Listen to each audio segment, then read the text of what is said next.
So now let's talk about this, your pre-set up, or I call it your pump maneuver. So rules state, ACFT rules state that you can do some pre-movement before you execute your standing power throw. Now the question is there a best way to do that pump, I call it the pump, to generate as much, to load up the cannon as much as possible to have a really good throw? Yes, it is.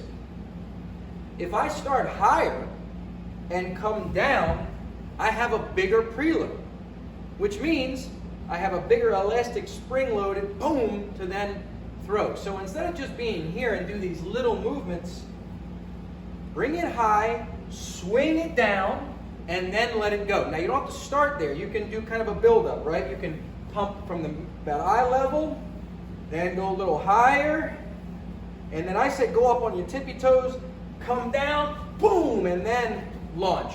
Now, so instead of just these little movements, make it big. Even get up on your tippy toes, and then bring it down, boom, and then unleash that cannon. Load to explode. Now, the better the load, the better you'll explode. That means more distance. Now, let's talk about the timing, the transition period.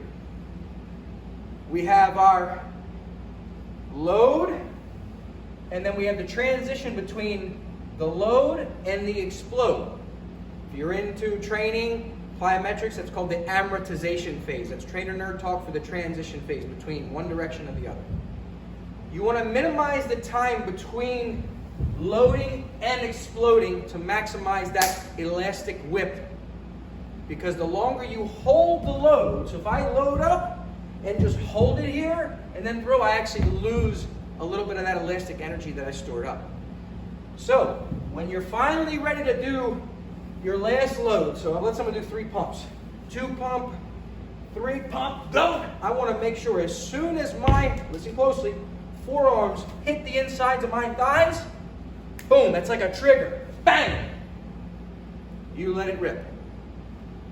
So not only do you maximize your load, but you maximize the elastic properties of your connective tissues by not pausing down there for too long. Now make sure when you do the jump, you don't jump backwards because that will not count as a throw. You cannot let your heels go across the line.